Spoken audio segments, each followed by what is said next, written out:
మాణిక్యమన్నారు నన్ను, మట్టి మనిషి నండి నేను. మాణిక్యమన్నారు నన్ను,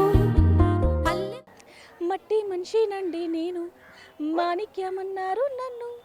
మట్టి మనిషి నండి నేను, మాణిక్యమన్నారు నన్ను. ప్రతి ఒక్కరికి ఈ పాట గుర్తే ఉంటుంది కదా, ఎందుకంటే కొన్నేళ్ల క్రితం ఈ పాట ఎంత వైరల్ అయిందనేది మనకు తెలుసు. ఎందుకంటే ఆ గానం, ఆ అర్థం ప్రతి ఒక్కరికి తెలిసిందని చెప్పొచ్చు. ఇప్పుడు ఈ పాట పాడడానికి గల కారణం ఏంటంటే, ఈ పాట పాడిన వ్యక్తి బేబమ్మ గారు ఇప్పుడు మనతో పాటు ఉన్నారు. వారితో మాట్లాడదాం. నమస్తే అమ్మ, ఎలా ఉన్నారు? నమస్కారం అమ్మ, బాగానే ఉన్నాను. ఇన్నేళ్ల తర్వాత మిమ్మల్ని చూడడం చాలా హ్యాపీగా ఉంది మాకు. ఒక్కసారి మీ ఇంటర్వ్యూ స్టార్ట్ చేసే ముందు ఒక్కసారి ఆ పాట పాడేయండి. మట్టి మనిషి నండి నేను, మాణిక్యమన్నారు నన్ను. మట్టి మనిషి నండి నేను, మాణిక్యమన్నారు నన్ను. పల్లె కోయిలమ్మ తెల్లవారి కుసి కూతే నా పాట, పంట చేనులోన పైరు కంకి పైన గాలి నా తాళం. ఏలేలో ఏలేలో నా నోవే ఉయ్యాలో. అసలు నిజంగా మీరు పాడుతుంటే మాకు కూడా అది పాడాలనిపిస్తుంది ఆ పాట అనేది. ఎందుకంటే అంత ఫేమస్ అయిందని చెప్పొచ్చు ఆ పాట. అప్పట్లో ఒక ఊపిన బేబమ్మ గారు ఎందుకని లో అవ్వాల్సి వచ్చింది? అవ్వలేదండి. అంటే అవకాశాలు అనేవి అందరికీ అరుదుగా దొరకడం అనేది అదృష్టం. ఈ అదృష్టం నాకు ఇప్పుడు రావడం అనేది భగవంతుడిచ్చిన వరం లాంటిది. వచ్చింది. అది ఎంతవరకు జరగాల్సిందో అంతవరకు జరిగింది. 6 సంవత్సరాలు అంటే 5 సంవత్సరాలు అసలు ఆగకుండా వైరల్ అయ్యానంటే అంటే చాలా దేశాలకి తిరిగాను. అన్ని దేశాల్లో కూడా చాలా అంటే మన్ననలు పొందుకున్నాను. చక్కగా మంచి పాటలు అందించాను. ప్రతి ఒక్క ప్రోగ్రాంకి కూడా చక్కగా విజయవంతంగా నాకు ఇచ్చిన అవకాశాన్ని వినియోగించుకుని. అంటే ఒక్క పాటతో మీరు ఎంత వైరల్ అయ్యారు అనేది మనందరికీ తెలిసిందే. అయితే ఆ తర్వాత కూడా మీకు కొన్ని అవకాశాలు రావటం జరిగింది. చిరంజీవి గారు ఇంటికి పిలవడం జరిగింది. బాలసుబ్రహ్మణ్యం గారితో పాట కూడా పాడటం జరిగింది. ఫేమస్ సినిమాలో కూడా మీ పాటలు చాలా వరకు ఉన్నాయి. ఎలా అనిపిస్తుంది మీకు? చాలా సంతోషంగా ఉందమ్మా. అంటే అది మనకు అనుకోకుండా వచ్చిన అదృష్టం కాబట్టి ఇది ఇంకా ఆనందంగా ఉంది. రావడమే మనకి చాలా కాలం జరిగిన తర్వాత కూని రాగాలు పాడుకుంటా, పొలం పని చేసుకుంటా ఎంతో కాలాన్ని గడిపాను. ఆ తర్వాత ఆ ముత్యం దొరికినట్టుగా నాకు ఈ అదృష్టం దొరికింది.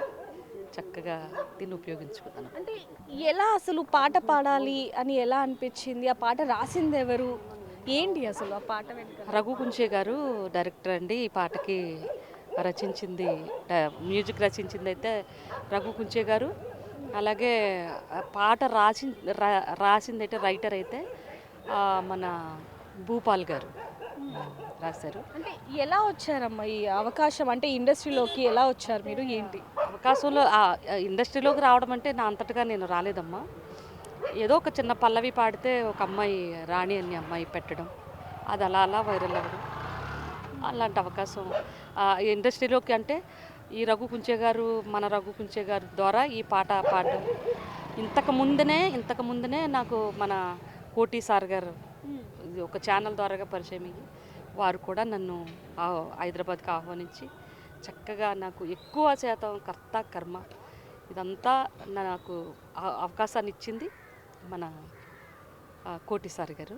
మీ గానం అనేది విదేశాలకు కూడా వెళ్ళటం జరిగింది. చిరంజీవి గారి ఇంటికి కూడా వెళ్ళారు. అసలు ఎలా అనిపించింది ఆ అనుభూతి? చాలా ఆనందం అమ్మ, ఇంకా మామూలుగా చెప్పలేంది. ఇప్పటికీ కూడా ఆ సంతోషాన్ని అనుభవిస్తూనే ఉన్నాను. ఎందుకంటే అది చిన్న విషయం కాదు, ఎవరికి దక్కని అదృష్టం. ఎంత మంచి సింగర్ అయినా సినిమా వరకు, థియేటర్ వరకు మాత్రమే పాడగలరు. నేను ఆయన్ని చూసే అదృష్టం, ఆయన పాటలు పాడే అదృష్టం దొరికిందంటే ఇంతకన్నా భాగ్యం ఏమని చెప్పాలి. బాలసుబ్రహ్మణ్యం గారితో పాట పాడాలి అని ఎంతోమంది ఎదురు చూస్తూ ఉంటారు. ఆ అవకాశం మీకు దక్కింది. ఎలా అనిపించింది ఆయనతో ఆ పాట అనుభవం అని? బాలసుబ్రహ్మణ్యం గారు అంటే ఇప్పుడు ఏ తరానికైనా, రాబోయే తరమే కాదు, గతించిన తరమే కాదు, ఇప్పుడు జరుగుతున్న తరమే కాదు, ఏ తరానికైనా ఆయన ఒక ఆనిముత్యం లాంటివారు. సముద్రంలో ఎతికినా దొరకని ముత్యం అన్నమాట. ఎప్పటికీ ఆయనను పోలిన వారు రాలేరు. పుట్టే వాళ్ళల్లో కూడా ఉండరేమో అని నేను అనుకుంటున్నాను. ఆ మహానుభావుడు స్వర్గస్థులయ్యారు. అలాంటి పాటలు, అలాంటి వారు నన్ను మెచ్చుకోవడము, నా పాటని వారి ద్వారాగా నేను ఇంకా మంచి వైరల్ అవ్వడం, వారు మెచ్చుకోవడం ద్వారాగా వైరల్ అవ్వడం అనేది చాలా అదృష్టం అమ్మ. అలాగే వారితో పాడే అవకాశం కూడా నాకు ఒక సినిమా పలాస మూవీ అని, ఆ సినిమాలో వారితో పాడే అదృష్టం కూడా. ఇంకొక విషయం ఏంటంటే ఎన్ని వేల పాటలు పాడినా లాస్ట్కి వచ్చేసరికి వారితో ఒక పాట, నా పాటే ఆయనకి చివరిగా కావడం అనేది ఇంకా గొప్ప పూర్వజన్మ అదృష్టమే నాది అనుకోవాలి. ఓ సొగసరి ప్రియలాహిరి తొలకరి వలపుల సిరి, ఓ గడసరి తెలిసెను మరి పరువపు శరముల గురి, నువ్వే రమ్మంటావు వస్తే పొమ్మంటావు, నన్నే ఇమ్మంటావు అదే మరి, వస్తే ముద్దంటావు హద్దే దాటేస్తావు, నన్నే ఇమ్మంటావు పోవోయి మరి.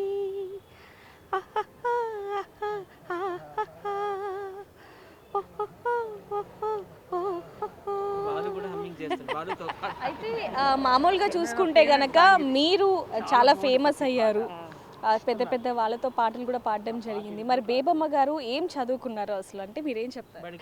అసలు వాళ్ళు కూడా రావమ్మ నాకు, వినడం నేర్చుకోవడం అంటే ఇనికిడి ద్వారా కానీ నేను అది ఎక్కువ శాతం మా పాట వినడం, ఆ పాటను బట్టి నేను నేర్చుకోవడం జరిగింది. ఇప్పుడు సంగీతం కానీ చదువు కానీ నాకు లేదమ్మా. అంటే ఇప్పుడు సింగింగ్ ఇండస్ట్రీలో చాలామంది ఫేమస్ ఆర్టిస్టులు రావటం జరిగింది, చాలామంది వస్తూ ఉన్నారు. మరి మీకు అవకాశాలు తగ్గాయి అంటే ఏమని చెప్తారు? దీన్ని అవకాశం తగ్గిందా అని ఎందుకనాలమ్మా? అవకాశం నాకు తగ్గిందా లేదా వచ్చిందా అనే దానికి సమాధానం అయితే మనం ఇండస్ట్రీలో ఒక సంగీతపరంగా నేర్చుకోవడం కానీ, సంగీతాన్ని ఆలాపించడం కానీ, లేదా ఇదివరకు మనం నేర్చుకుని ట్రై చేయడం కానీ లేదు కదమ్మా. ఒక చక్కగా మనకి ఒక అదృష్టం తలుపు తట్టి పిలిచింది, అది అందిపించుకున్నాము, చక్కగా పాడాము. ఆ ఇచ్చిన అదృష్టాన్ని అందిపించుకుని వారు ఇచ్చిన దానికి నేను పాడిన దానికి ఒక వరంగా నేను తీసుకున్నానే తప్ప అవకాశాలు తగ్గడానికి పోవడానికి అనేది ఇండస్ట్రీలో నేను నిలబడి ఉన్నదాన్ని గాను, ఇది వరకు సినిమా పాటలో ఎక్కువ పాడిన దాన్ని కాను, అదేమీ లేదమ్మా. ఈ అనుభవం చాలు అంటారా ఇండస్ట్రీతో? బ్రహ్మాండంగా ఈవెంట్లు వస్తున్నాయమ్మా. అలాగే నన్ను ఇప్పటికీ గుర్తించి పలానా సింగర్ బేబీ గారు ఉన్నారు కదా అని నాతో ఈవెంట్లు జరుగుతున్నాయి. అలాగే ప్రైవేట్ ఆల్బమ్ చేస్తున్నా. ఎక్కడైనా పెద్ద పెద్ద మన సినిమా ఇండస్ట్రీ వాళ్ళు ఏమన్నా పెద్ద పెద్ద ప్రోగ్రామ్స్ జరుపుకుంటే అవి కూడా పిలుస్తున్నారు. బేబమ్మ గారు ఎన్ని పాటలు పాడారు అంటే ఏం చెప్తారు? ఎన్ని పాటలు, అన్ని సినిమాలో పాటలు నేనే పాడేశాను. ఎందుకంటే ఏ సినిమాలో పాట అయినా, చిరంజీవి గారి సినిమా కానివ్వండి, ఏమైనా ఇదివరకు మన చిత్రమ్మ గారు, మన సుశీలమ్మ గారు, మన జానకమ్మ గారు, వారందరూ పాడిన పాటలు నేను పాడేశాను. అలా పాడే కదా ఇంత మంచి పేరు. అయితే ఇప్పుడు వరకు కూడా బేబమ్మ గారు ఈ పాటలు పాడి ఇండస్ట్రీలోకి రావటం ఎంత సంపాదించారు అసలు? సంపాదన అనేదమ్మా, కోట్లు సంపాదించిన వారు అదే గొంతుతో పాడారు. మట్టిలోంచి వచ్చిన మాణిక్యం కూడా అదే పాట, అదే గొంతుతో పాడారు. డబ్బుని ఎంతోమంది ఆశీస్సులు, వరము, అదే నాకు ఆస్తి, అదే నాకు ఐశ్వర్యం, అదే కోట్ల ఆస్తి నాకు.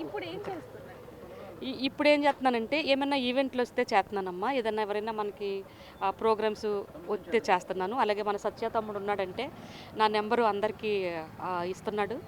బేబీ అక్క ఉంది కదా, మీరు ఏమైనా ఈవెంట్లు ఉంటే ఆవిడకి ఇవ్వండి, పిలిపించండి, పాడించండి అంటే తమ్ముడు ద్వారా కూడా నాకు ఈవెంట్లు వస్తున్నాయి, చేసుకుంటున్నాను, శుభ్రంగా పాడుకుంటున్నాను. ఇంకా మనకి డబ్బులు అవసరం ఉంది. ఎప్పుడైనా ప్రోగ్రామ్స్ వచ్చినప్పుడు ఈ లోపల ఖాళీగా లేకుండా మా ఊళ్ళో ఇది వరకు నేను చేసేదాన్ని పని, జీడిపప్పు ఫ్యాక్టరీ ఉండేది మా ఊళ్ళో. ఆ పని చేస్తే నాకు ఒక 8,000 7,000 అలా వచ్చాయమ్మా. ఇప్పుడు అదే పని చేసుకుంటున్నాను, ఖాళీగా ఉండడం ఎందుకని ఇంకా ఆ పని చేసుకుంటాను. ఎవరైనా సరే మిమ్మల్ని చూడంగానే ఫోటోలు దిగాలి, మీరు ఆ పాట పాడారు కదా అన్నప్పుడు మీకు ఎలా అనిపిస్తూ ఉంటుంది? అంటే ఏమనిపించదమ్మా, ఎందుకంటే ఇది ఒక ఏమంటారు, ఒక పల్లకీలో భోగిలు మోసుకెళ్తుంటే తెరలేపల నుంచి చూస్తూ ఆనందించడం ఎంత ఇదో, ఇది కూడా అంతే. ఊరేగింపు అయింది. ఆ ఊరేగింపులో అందరూ నన్ను చూసి ముచ్చటపడ్డం, బాగా పాడుతుంది బేబమ్మ, ఫోటో ఇవ్వండి అమ్మ అంటే అలా ఇవ్వడం తప్ప, అందులో ఒక మనం కబ్బిబ్బైపోయి ఆనందపడిపోయి నన్ను కాబట్టి ఈ ఫోటోలు తీసుకుంటున్నారు, నన్ను కాబట్టి నేను కాబట్టి అనే ఇదైతే లేదమ్మా. ఏదో వారి ఆనందం వారిది, మనం పాడాం కనుక మన ఆనందం మంది అంతే. అయితే అలా మామూలుగా చూసుకుంటే ఎన్నో కష్టాలు పడి ఇక్కడ వరకు వచ్చారని చెప్పొచ్చు. మీ బంధువుల దగ్గర నుంచి అంటే ఈ వయసులో మీకెందుకు అన్నట్టు కానీ కొంచెం చులకన చేసిన వాళ్ళు ఎవరో ఒకరు ఉంటూ ఉంటారు కదా. ఇప్పటికొచ్చి మా ఊరు చుట్టుపక్కలే కాదండి, మా ఊళ్ళోనే కాదు, ఇప్పటికీ ఆనిముత్యం బేబమ్మ మా ఊరికి మంచి పేరు తెచ్చింది బేబమ్మ. అంటే ఊరనేది ఒడిసిలేరు అనేది ఎక్కడైనా గుర్తింపే అండి, కానీ బేబమ్మ వల్ల సింగర్ బేబమ్మ ఒడిసిలేరు అంటే మా ఊరికి కూడా ఆనందమే. కాబట్టి ప్రతి వాళ్ళు నన్ను చాలా గౌరవంగా చూసుకుంటారు, ఇప్పటికీ కూడా చాలా ఆనందంగా పిలుస్తారు. బేబక్క బేబక్క సింగర్ బేబమ్మ గారు. ఎవరైనా మా ఊరు రావాలి అంటే సెంటర్ నుంచి మొదలుకొని బేబీ అక్క గారి ఇల్లు అనగానే అది దగ్గరుండి తీసుకొచ్చి నా ఇంటి దగ్గర అప్పు చెప్తారు. ఎలా అనిపిస్తుంది మరి ఇంతకంటే ఆనందం ఏం కావాలి చెప్పండి తల్లి. ఇప్పుడు ఈ సగా వయసులోనే మనకి ఇంత ఆనందం వచ్చిందంటే అంతకన్నా ఆనందము లేదు. వస్తే తీసుకుంటాను, వస్తే పాడతాను, లేకపోయినా ఈ ఆనందం కావలసినంత ఆనందం దొరికింది కనుక ఇంతే జీవితాంతకాలం ఇలా ఉంటాను. అలా చూడొచ్చు సింగర్ బేబమ్మ గారు ఎంత ఆనందపడుతున్నారు అనేది కూడా మనం చూస్తున్నాం. ఎందుకంటే కొన్నేళ్ల నుంచి ఆవిడ పాటలు ఎంత వైరల్గా మారాయి అనేది కూడా మనం విన్నాం. ఎంతోమంది అభిమానులు కూడా సొంతం చేసుకున్నారని చెప్పొచ్చు. పెద్ద పెద్ద వ్యక్తులతో అంటే బాలసుబ్రహ్మణ్యం గారితో పాట పాడడం అనేది కూడా అసలు మామూలు విషయం కాదు. అలాంటిది అంత మంచి అవకాశాన్ని కూడా ఆవిడ యూజ్ చేసుకోవడం అనేది ప్రతి ఒక్కరు కూడా ఆనందంగా ఉందని చెప్పొచ్చు. ఆవిడకి ఇంకా మరిన్ని అవకాశాలు రావాలని చెప్పి కూడా మనం కోరుకుందాం. మరిన్ని వార్తల కోసం చూస్తూనే ఉండండి బిగ్ టీవీ. కెమెరామ్యాన్ వేణుతో రిపోర్టర్ దేవిక, హైదరాబాద్.